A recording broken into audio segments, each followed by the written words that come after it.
All right, very good. Happy Monday. Hi, everybody. Hello. Say good morning, but I know we're all over the All world. over the world. So, good morning, good afternoon, Yeah. What are we talking about good today? evening. Today we are talking about coffee, our organic coffee. Coffee is something, I think majority of us enjoy. And we have a really cool one we've made for you guys with lots of additional health benefits added into it.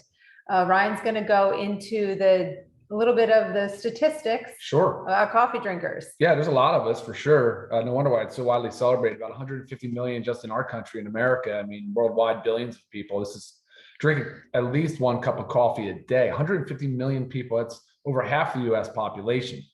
I mean, that's, a lot of coffee. There's a lot of demand on coffee. And then you look at somebody like a Starbucks, 34,000 locations across 80 countries, doing 30 billion in revenue per year. I mean, big business.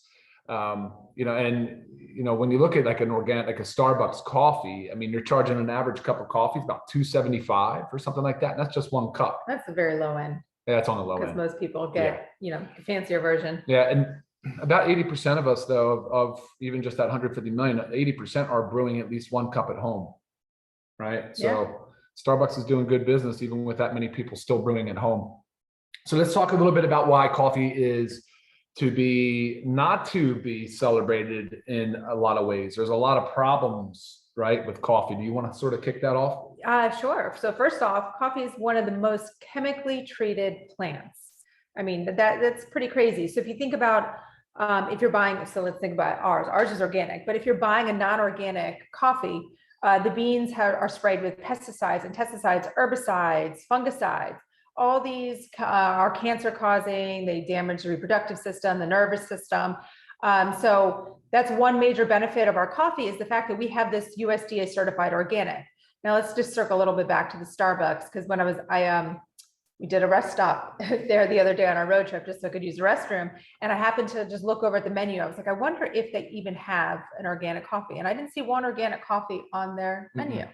So think about that, all the statistics you just said about Starbucks, and that's everybody going into that Starbucks consuming a non-organic cup of coffee, which would obviously be sprayed, chemically treated. But what you were saying, about 95% of coffee is commercially grown, right? And it's unfortunate because it's a difficult crop to grow anyway. So they have to really enhance it with a lot, like you said, pesticides and herbicides and chemical, like they have to synthetic chemicals, they have to cover in it. But the benefits of coffee are really rich in antioxidants and a lot of other compounds. But the commercially harvested stuff, so when it gets harvested and when it goes into manufacturing and production, it basically then eliminates even more of some of those beneficial ingredients too. So that commercial coffee is better not consumed. Right. And really, honestly, that's the majority of coffee that people are consuming. So that's why we really wanted to bring to you, you guys, an organically grown coffee. Absolutely. Yeah, without a doubt. It's the only way we would do it. I mean, when we looked at coffee use, we're coffee drinkers. We're like, oh yeah, absolutely. And then how do we make it better? So first of all, are we good to move on and talk about the coffee? Should I go into the talk? Yeah, go ahead. I just figure as I'm talking about the negative things about, inorganic commercially produced coffee, I'm going to go into mycotoxins. If you haven't heard of mycotoxins, a lot of people know of them as certain molds, but they grow from fungi. And the fungi that these grow on are also really grown in the wet areas that the coffee bean is also grown in. So that's why coffee bean itself is one of the highest in molds and mildews. Yeah, in molds, mildews, and mycotoxins. And I'm just going to pick out one of the main ones in coffee. It's abbreviated OTA, okra toxin A. This is when they sampled coffees in the study that I was looking at, 50% of them of the beans were contaminated by this OTA. Bad news for the body. This OTA leads to serious health risks. It can lead to kidney disease and adverse neurological effects.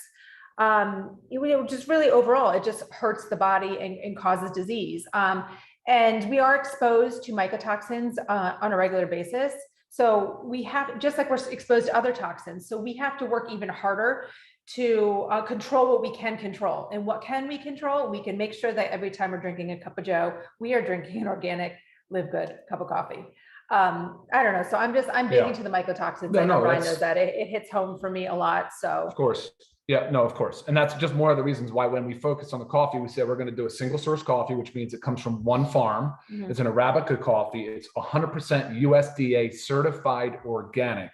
Now, obviously coffee has caffeine, and that's one of the better benefits of it. It has a psychotropic or a psychoactive effect, right? So it increases, can kind of sort of cause that sympathetic nervous system response, like that fight or flight, that increases heart rate and gets you going.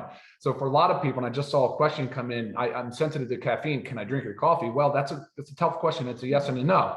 For me, I'm a slow metabolizer of caffeine. So I have to limit the amount of caffeine I drink and stop early in the day. Otherwise, it can negatively impact my sleep. But caffeine has been shown to have numerous health benefits. There are so many studies coming out right now showing benefit of coffee for neurological disorders like in Alzheimer's, Parkinson's. They're showing benefits, big time benefits in cancer and diabetes. Mm-hmm. And obviously with weight loss, it can be used for weight loss.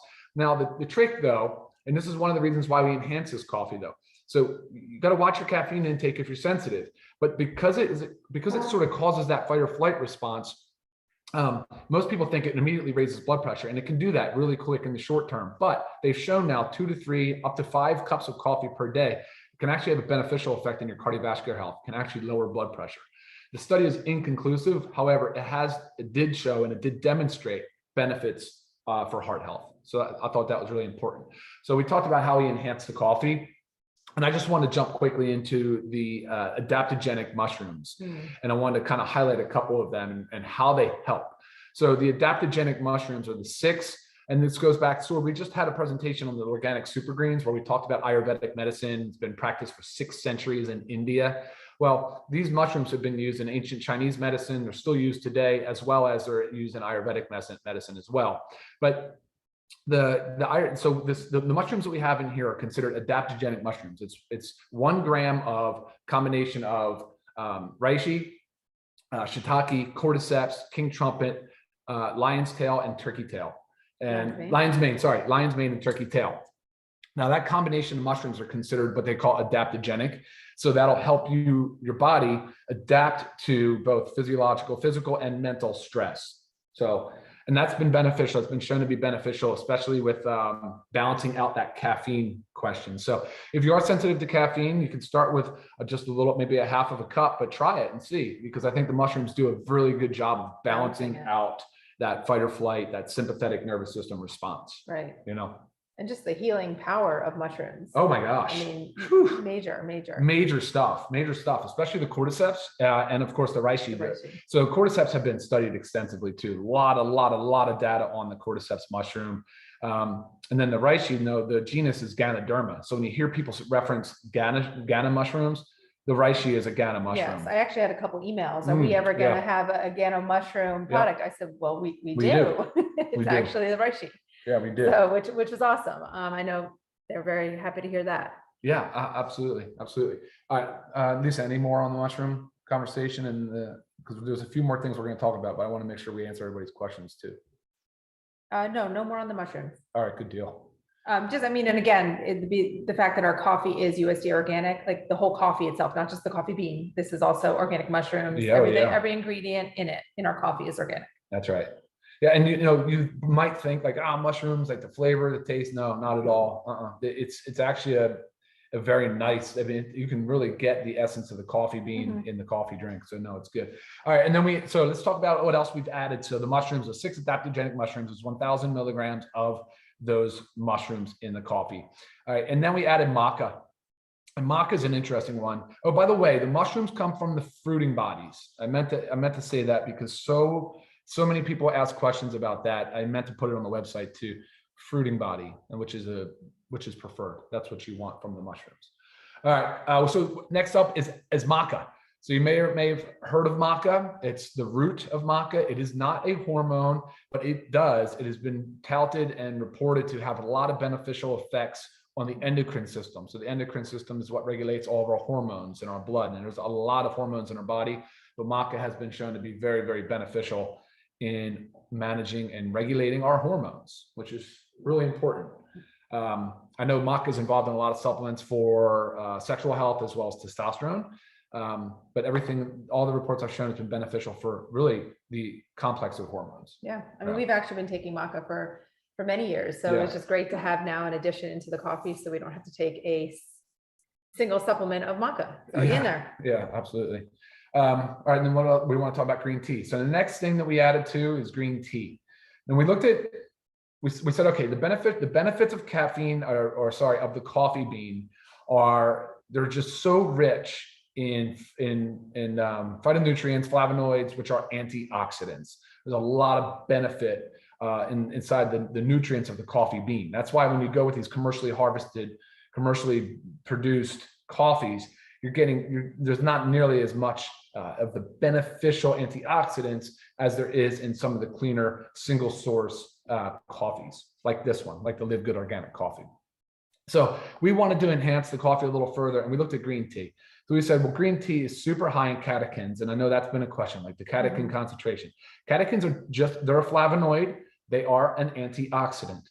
And so a lot of the theories around how, say, caffeine, and in this case, coffee and green tea actually lower blood pressure is due to the fact that they're antioxidants, and also due to the fact that they increase the nitric oxide. So you'll hear us talk a lot about nitric oxide and how it opens up the blood vessels to reduce blood pressure, and increase blood flow and perfusion. So that is one way to do it. So the green tea we added, for that reason, we wanted to enhance it with all the additional beneficial antioxidants. But while we're talking about the green tea, I'm going to throw in there, we also have this we highlight it as a weight management coffee. So sure. The green tea does add to it because research suggests that the compounds in it speed up metabolism. That's right. Can help break down the catechins. Yeah. Can help break down excess fat. While the caffeine increases the amount of energy the body uses. That's right. So just kind of switching gears or going right into the weight management. So we have the green tea, but what else have we added? We've added soluble fiber. We have the acacia acacia fiber and guar gum. Yep. They both act also as prebiotics. What do prebiotics do? They feed the good bacteria in our gut. Okay, so helps a healthy GI system. Helps us feeling full. Okay, so that's another thing that adds to the weight loss or the weight management aspect. Okay, you drink your cup of coffee first thing in the morning. With what we've added to it, helps your body feel full, so you're not feeling like you need to run to eat something else. And it also helps promote regular bowel function. Okay, so those are all the fibers in it, but also the fact that we have caffeine in it. Caffeine does increase metabolism. So not just the caffeine from the green tea, but also the caffeine from the coffee bean helps increase metabolism by, burning more calories, reduces insulin response. I think that covers it. Yeah, I think the fiber kind of covers that. Absolutely. So kind of pull all those together, and it's a really great addition to a healthy weight management plan. Now, if someone is not looking to lose weight, are you going to lose weight just by drinking the coffee? No, it's all part of a weight management program. Yeah, and like I said earlier, a little bit about how the studies have supported like heart disease, cancer, and diabetes. There's also a lot of supporting evidence in the green tea and the beneficial effects on liver health too. I forgot to mention that. I didn't want to skip totally over that because that's a big one. Yeah, that's a big one as well. All right, so look, some questions have been coming in. If you're pregnant or nursing, look, with caffeine, we suggest no, to just stay on the caution side of it. Obviously, speak with your pediatrician or OBGYN, yeah, and that's what I meant, yeah, and see what their advice is. I'm just hesitant. I'm reluctant to say that you should consume caffeine while you're pregnant.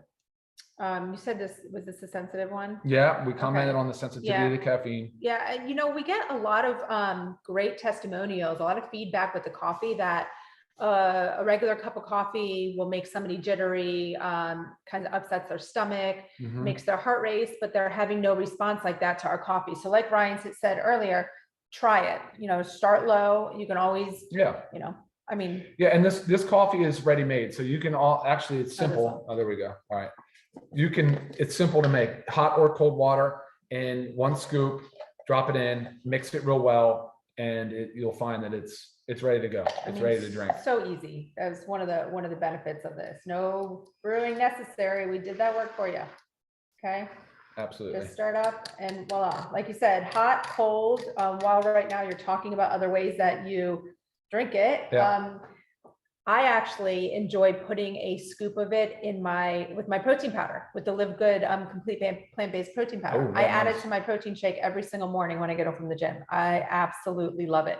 It's not like a super powerful coffee flavor that like changes the whole, taste of my Sure. my smoothie. Yep. And Ryan's actually done the opposite. He's made a nice warm cup of our coffee, and then he's added some of our protein powder to it as like a creamer. Yep. So many ways that you can do it. I've had questions. You guys have asked, can you mix creamer in it, or does it, ruin the effects of the coffee? No, you can add what you want to it. We always just recommend, low sugar, a clean, healthy product added to it. Like MCT oil or coconut oil or something, Sure. but please don't spoil it. Don't add these high Really sugary, syrupy, like mixes. That's just nasty. Destroy the benefits of the coffee. Don't do that. No. All right. I think that was one point I want to make. But what's interesting, this cup of coffee right here would be about 60 cents. So that basic cup of coffee at Starbucks, it costs $2.75 and about $90 a month just for one kind of crummy, not organic cup of coffee. You can get this LiveGood organic healthy weight management coffee for about 60 cents, I think is about where it shakes out to be. But I always recommend just drinking organic, clean, single source coffees. It's really important that you do that. So right. And when speaking about price, it's $17.95 for members. Okay, right. So 30 servings of coffee for $17.95. And like you were saying, average price when you go and buy coffee out is like $2 and change. Sure. And that's on the lower end. So just think about what you're really getting out of this. And it's a small little petite container, and the price is so right that you can keep it in your bag, or you can keep one in the office and one at home. I mean, it's just so easy and so versatile. Yeah. All right, let's take a few questions. Do you have any other questions, Lisa, that you wanted to answer? I think we've covered all. How much caffeine in one scoop? Oh, there we go. 100 milligrams. It does say it on the label. So I do get that a lot. Please, everybody read the label, check it out. Caffeine content, 100 milligrams. Yep. Flavoring? Organic flavor. It says on there, other ingredients, organic flavor. It is organic espresso flavor. Espresso. Okay, so it's not any funky chemical compound that's our flavoring. It's organic espresso flavor. Okay. Yeah, CBD can go in your protein or in your coffee too. Sure. Yeah, CBD go whatever. CBD will be fine. Yeah. Okay. All right, guys. So look, we're 18 minutes afternoon. We always try to keep these calls between 15 and 20 minutes. I hope you guys got a lot out of this today. I certainly enjoy drinking our coffee. Remember, it's just don't screw it up by adding in all those sugary. Yeah, keep it simple, keep it mixes. Healthy, keep it what it is. But yes, if you guys have any further questions, please reach out to me. Everybody has my email address, so I am here to answer more questions. But if you have not tried the coffee, you've got to give it a try. Okay, for sure. We do have a 90-day empty bottle money back guarantee. Guys, buy it, try it. If you don't like it, send it back, but I guarantee you will. That's right. All right, guys, take care. Have a great, healthy, productive week. All Take right, care. Bye now. bye.